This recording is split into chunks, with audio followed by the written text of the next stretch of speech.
and gentlemen, we are here with another Facebook Live. We are very fortunate from the desert of California to have real estate extraordinaire Brian Lama. Brian, welcome to the show. Thank you. Thank you. Studio audience loves you, and I just heard him say, nice do, right? Nice do. Yeah, Wow. yeah. Well, listen, I asked you for the best barber in the desert, and you hooked me up, so. That's right. Yeah, we have what's called a tight do. It's tight. Hey, I like to tell people I could swim like a dolphin, and I don't have to wear a hair, a cap or anything. So. Yeah, and if we worked at restaurants, we wouldn't need a hairnet, right? So no, exactly. Well, see, there's positives. Exactly right. I always tell people, like most people have a hair do, you and I have a hair don't. Hair don't, exactly. Right? We have a hair don't. Yep. All right, well, tell about yourself, how long you've been doing this wonderful thing called real estate, all that good stuff, Brian, please. So, real estate specifically since 2018. I started with Berkshire Hathaway in Chicago, the northern suburbs. I was out of the Lake Forest office. So that's Berkshire Hathaway. It used to be Koning. Now it's Berkshire Hathaway Chicago. And I started there in 18. But prior to that, I'm from the northern suburbs of Chicago, and I was in tech sales for about 30 years between CDW and Rand McNally, the map people. I worked in a variety of sales roles, and I did some product management back in those days. So I always had a sales / marketing background. And then in right around 2015, my wife and I bought a house out here in the desert, knowing eventually we were going to move here. And she was still working, and she had like about 3 or 4 more years she wanted to put in at the company she was at. So we bought a house. And then in 2018, I said to her, I'm done sitting in cubicles. I'm done with the corporate world. You get your 3 weeks vacation. If you're a good boy, we'll give you an extra day every 5 years and all those kind of things. And, truthfully, Rick, I was also tired of them giving me these scripts all the time. And not that they aren't good. They work for some people, but it just wasn't me personally. So I was always pretending to be someone else.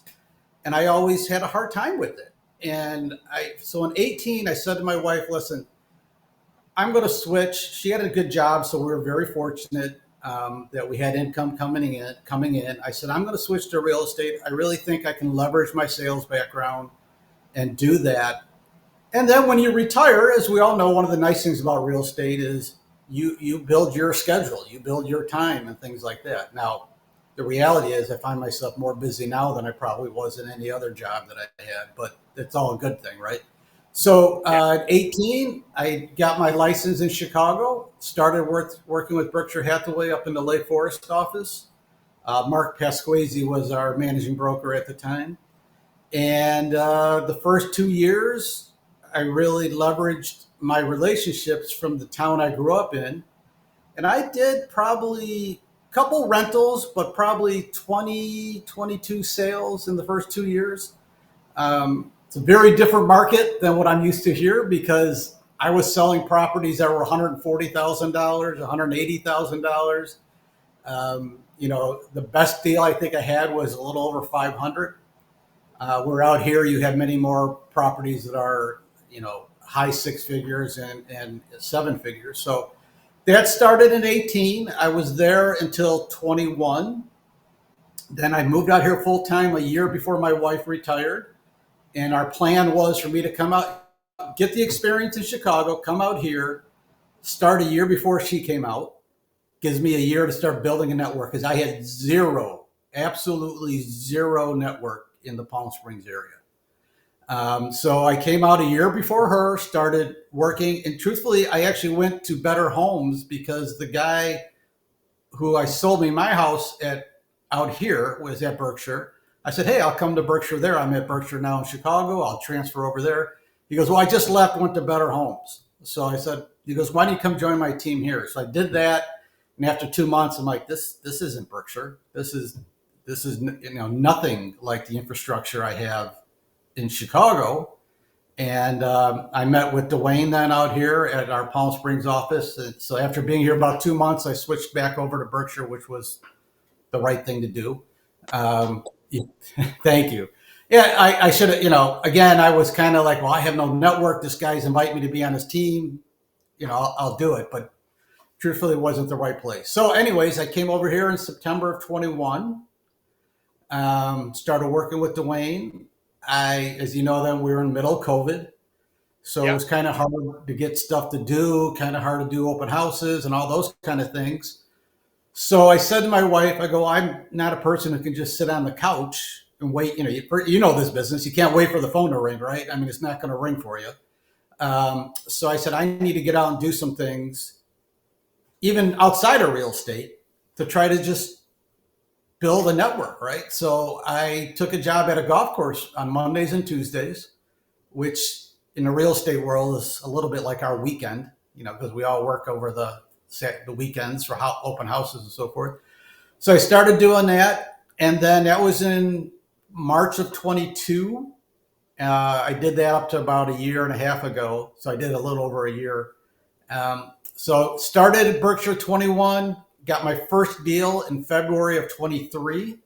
So it took me a year and a half. And that was an open house that I sat for a Berkshire agent in Beverly Hills. I did their open house here at a condo, met a guy, he bought a condo through me. And then between February of 23 and, that year I did 5 deals. And it came out to about 3.2 million in volume. So it took me over a year, almost a year and a half to do my first deal out here. And as I said, I had zero network. But I will tell you, since then, at the golf course, I've done, of all my deals, I've done 3 or 4 from people I've met at the golf course. Nice. So getting out there and talking and meeting people started the process. Then, of course, my wife got out here. Her and her girlfriends are all in Pilates. So I got a client from, it starts to build your sphere. But if you're brand new to an area, you got to go into it, in my mind anyways, that it's going to take you a good year to get stuff going. Unless you're on a team where they might give you business, somehow. I don't know how that works personally, but maybe that's an option. Yeah, that's such a great point that, you should have tucked away if you're going to jump into real estate. But you're such a great example, Brian, because you moved from Chicago to Palm Springs. It took you a while to get it going, right? Mm-hmm. But once you got in gear, it really took off from the relationships, from the prospect, from the things that you were doing in order to fill that pipeline. Yeah, and for me, the biggest source beyond the people I met just through the golf course or playing golf too. I play golf. I a lot of times I'll go out and play golf as a single. So, this might sound kind of weird, but I do it solely for the purpose that they hook me up with 3 people. Right. So for 4 hours, I'm with 3 other guys or ladies, and so what do you do? Where are you from? That comes up all the time, right? So my wife goes, "You're gonna go play golf by yourself?" I'm like, it's marketing. First of all, I love golf, and second, it's marketing. So I've met people doing that too, and I purposely do it. So I'm constantly, farming, as you want to say, for business. So besides that, I would say for me, and this helped me in Chicago quite a bit. And I think this is, I don't know what some of your future questions are, so maybe I'm stepping on them now. But okay. One of the things I think that I did in Chicago, and I did here and still do here, is I do 2 to 4 open houses a weekend. And I think for me, when I first started, especially, it was to learn how to talk about real estate. It forced me to learn about that neighborhood or what's going on in that community. It forced me to look up what are the recent sales there, what are the current other homes that are for sale. So I got to learn my market by doing the open houses. And then when people came in, just talking with them.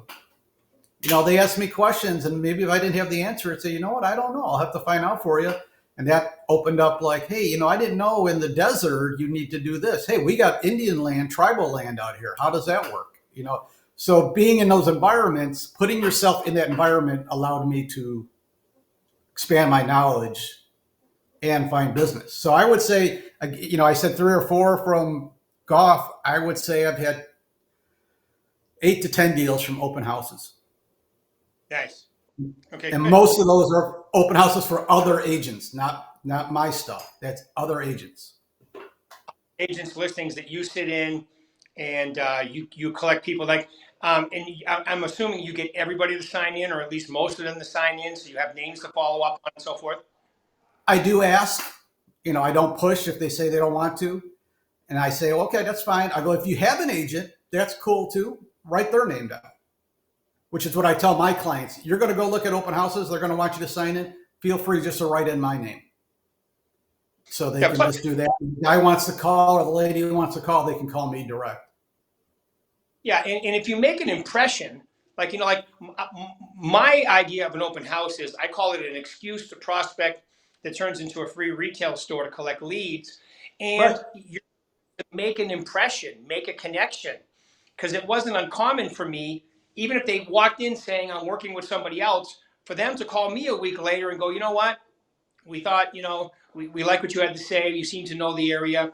Would you help us? Right. So it's okay if they end up contacting you, but it's all about making an impression the first time they come out. Yeah, so I will tell you right now, when we got connected, I think I said to you, I'm sending an email to Mary over at Pickford, and I'm working with a buyer. He signed a offer that we're going to present today, and never knew this guy. He called me about 3 weeks ago and said, I got your name from this other gentleman who met you at an open house.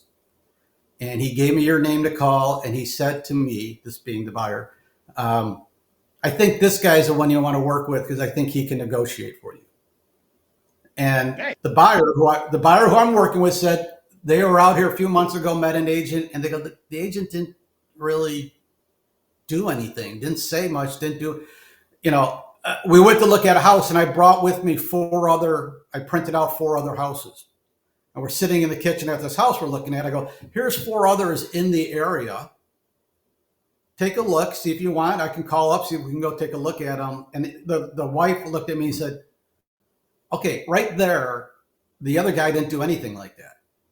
We went and looked at a house, and that was it. Then he left. We look at this house, and you bring me 4 other options to see if we can go look at them. So to your point, I made an impression to his friend, not even him, Right. who then said, call this guy. So the open houses, and I don't let people just go.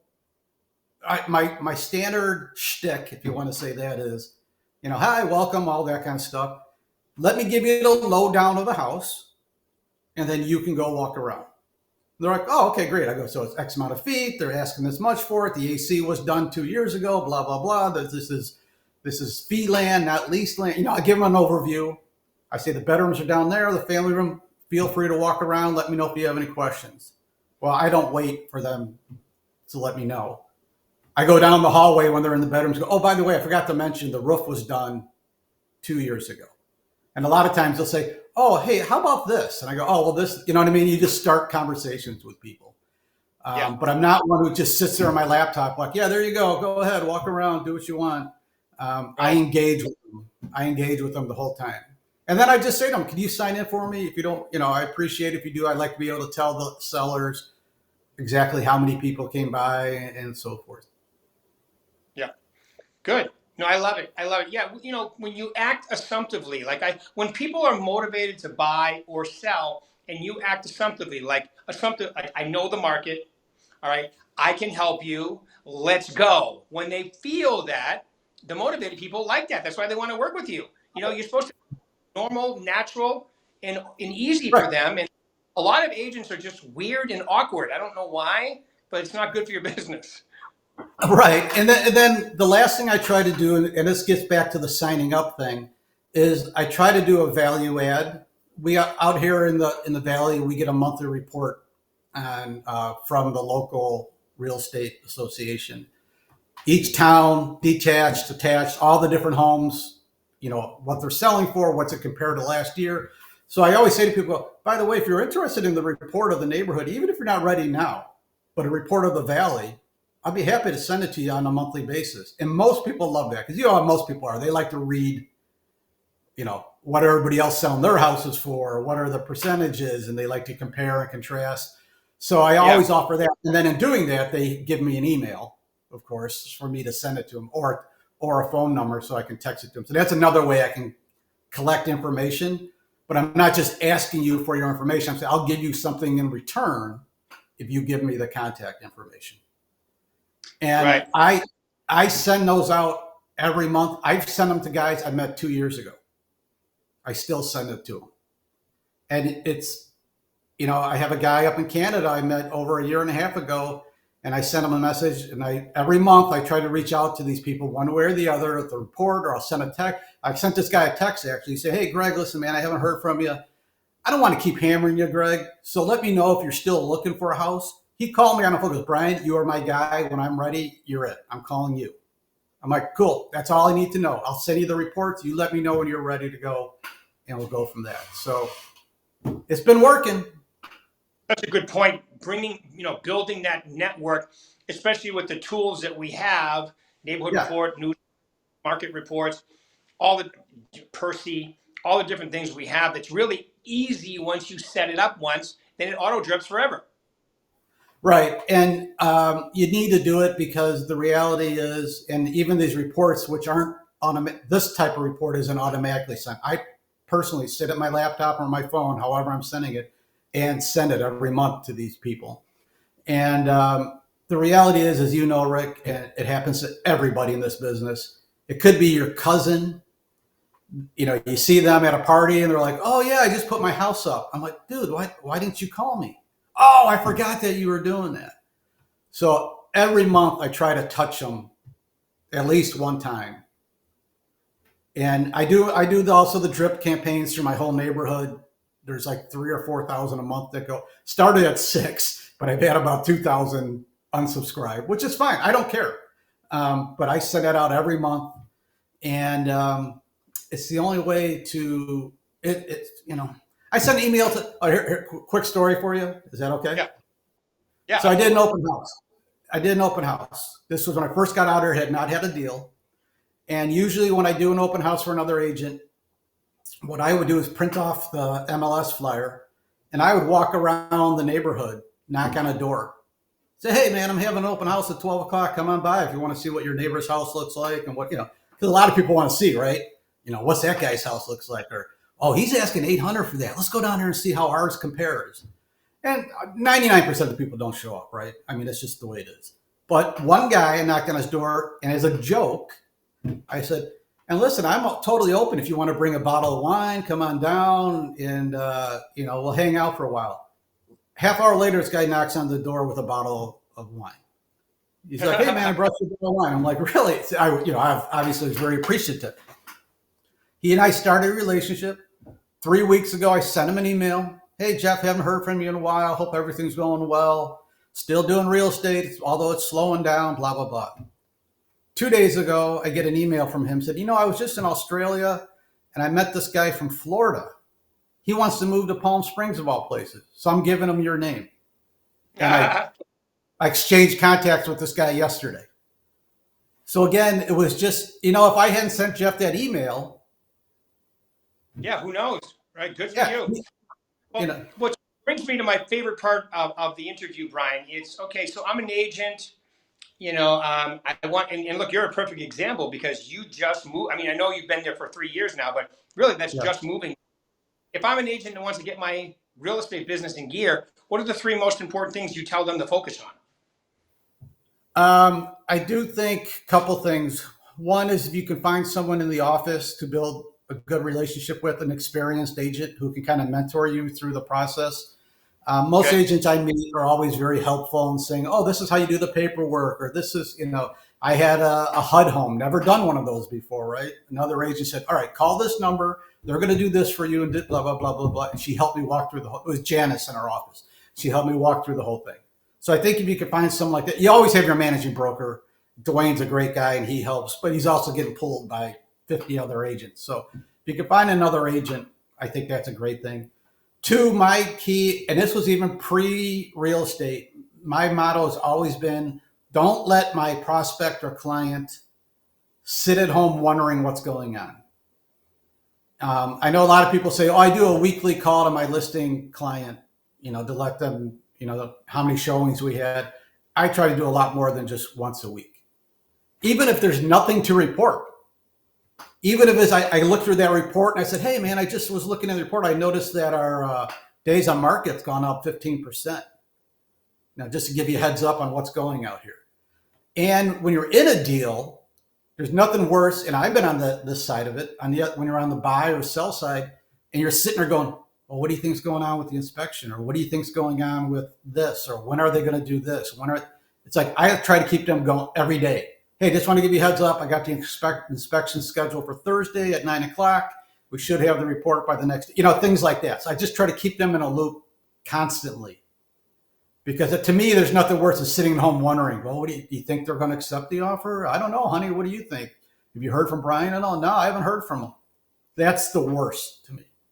I rather bother you with, I have nothing to tell you, which is not true. I always try to leave them something, but then rather than have them just sit there and waiting. So I think that's the key thing. Just even if it's only two people you're working with, then keep in touch with those two people as much as you possibly can, and via email, text, phone calls, whatever you want to do.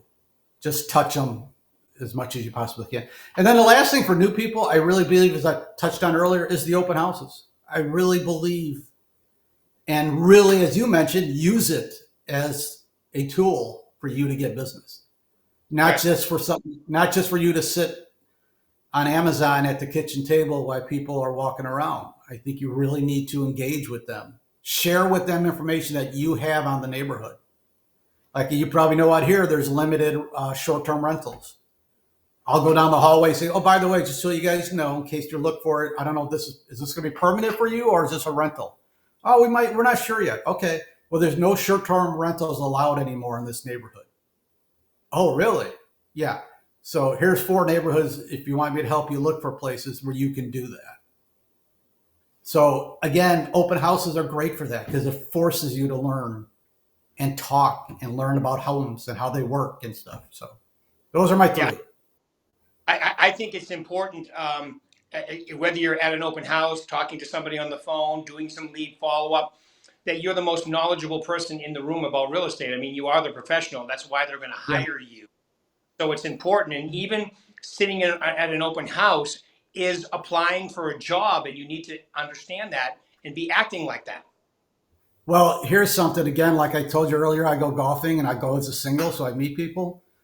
When my wife and I go to dinner with some people or friends, and especially if they're people I've just met for the first time, if I know where they live, sometimes I scan their neighborhood online because I will tell you every time they'll ask me, what's going on with the neighborhood? And I can say, oh, well, your neighborhood, I just saw that these 2 homes came on the market, or that one just sold at 20% off what they were asking. And they're like, right. Oh, really? Yeah. You know what I mean? So I don't want it to sound like, I'm the guy who nonstop talks to you about real estate, or, what they say about vegans. I'm a vegan, by the way, that you'll find out they're a vegan because they'll tell you. Right. And same with CrossFit. You'll find out someone's in a CrossFit because they're going to tell you they're in a CrossFit. I don't have to tell people. Once they learn that I'm a realtor, everyone asks me, what's going on? Yeah. What's going on in my neighborhood? Well, and they want to know their neighborhood, right? If I said California, okay, that's great. But if you live in Vista Las Palmas and I can tell you, that there's new construction going on over there, but they're not selling. And then this home sold, at this price, or this one's been on the market for 3 months, things like that, they're interested. Right. So constantly be updating yourself on what's going on with the neighborhood. Yeah, I totally agree. Well, you're obviously a very professional agent. I love that you brand. I can sense that. That's incredibly important, and you use it incredibly well. Any final words you want to leave these lovely people as we wind this down? You know what? All I could tell you is I wish I did this 25 years ago, but it's never too late. I really believe that. And I think it's just, what other business can you start with basically zero capital investment? I mean, I know there's costs for licenses and things like that, but you know what I'm saying. It's not like you got to go No, lease a warehouse. And you have to buy a forklift, and you have to buy a truck, and you have to buy right. inventory. You don't Construction have to do equipment. anything, Yeah. and you can make as much money as anybody in the world doing this business, and you I can do feel this. what you want. You know, I, What's I, I that? feel this. I always ask, has anybody ever owned another business other than real estate? Because even as an independent agent, you're a business owner. You're a solo Oh yeah. entrepreneur. Yeah. One guy said that to me, and I never thought of it that way. He goes, "Show me a business that you can start that is, you know, 5 grand or less, or even less than that initial investment. You're not going to buy a franchise. That's not going to happen. Nope. And if you're a distributor, you got to buy inventory and storage and all those kind of things. So it's a great business. It really, really is. Gig. And you can run it right from, and then when you walk in, especially with us, your website, your CRM, your contact man, Yes. all your marketing, all you got to do is put your lovely current picture on all the goodies that current, I stress. Yes. I have my eighth Awesome. grade graduation. Yeah, mine's eighth grade graduation. I had hair. But no, you're absolutely right. And I really believe that there's no business that you can just start up, put some time Right. into it and do it. But you have to work at it. It's not, don't watch $1 Million Listings LA and think you're going to be doing all that, day one. I hope you all do it, but it's takes time. I'm just now getting into the higher priced properties. Yep. Right. My first year, I told you where I had business, the highest I think was 5 something or 6 maybe. But then again, I sold a $3 million property 2 months ago. And last month I sold a $108,000 manufactured home. So, I don't say no to it. And that manufactured home takes as much time as the Yeah. $3 million home, I learned. But I do say no to business too. I had a guy with 70 acres out in the desert, and he wanted a really high price. I go, man, I'm sorry, I just don't think that's legitimate. I don't think it's. And I had a lady in town here who wanted a high price for a home that someone needed to put a match to it. And I go, I said to her, this is the price I think you should do. And she said, oh, no, no, no. She goes, some builder's going to buy it and he's going to fix it all up and sell it for a lot more. I'm like, then you do that. So you can't be afraid to say no also. Everybody's an expert in real estate. Have you noticed? And their house is better than everybody else's. Well, I just want to say thank you very much for taking your time out today. This was completely Thank you. awesome. We appreciate you sharing your nuggets with everybody. Appreciate Thank it. you. You have my address for the check, right?